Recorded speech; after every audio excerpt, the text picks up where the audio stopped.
Isa ba mo kaginikanan nasama nako nga nangita og nangandoy nga mauswag nga atong kinabuhi og panginabuhi.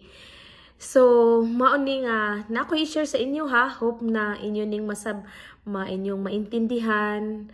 Ako di ay si Lucy Umpok Bahian, taga Cagayan de Oro City, Philippines, now live in Ontario, Canada. So naana pod ako mga pamilya dinhi. So, kani siya nga negosyo, nakita ni nako in 2020. So, tungod sa pandemic, from my multiple job, nawad-an ko og trabaho.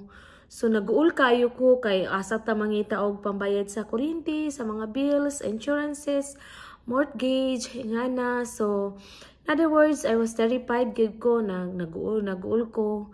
Tapos, I was scared.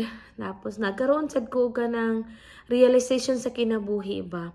Nga dili gidi ay pwede nga magkuanta kanang isa ra bitaw ka job atong gisaligan ana kanang aturang trabaho atong gisaligan nga natay amo. So kinahanglan gid ay tag backup plan. So wala ko ana until such time nga na experience na ko ang pandemic.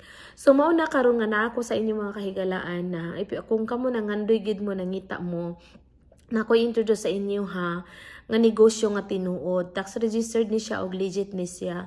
So i-try ninyo, kabalo ko daghan na mo nakit-an nga samaan ni siguro sa akong gihimo, pero kabalo mo open-minded lang gyud ta kay para dili bitaw nato ma-miss ang atong opportunity. So tungod ani nga negosyo, tulo na ko katuig og 6 months or 7 months in this business, daghan na gid kay mga kaayuhan nga nahimo sa ako dinhi sama sa nakapupundar ko sa Pilipinas, sa akong nakayuta ana. So daghan na kaayo sa nga tanan, pero the bottom line is naatay bitay back up nga dili ta masurpresa. So thanks God when I prayed to God, God answered my prayer. So if this is for you nga nangita gid mo sa katanan, so i-register lang ninyo yung pangalan diri sa below www.lucyramilbahian.com, then para mahatagan ta mog info details. O kung mga kaigsunan, kung Ginoo nagauban kaninyo, wala gyud imposible sa Ginoo kung atong gipangandoy o atong gipangayo.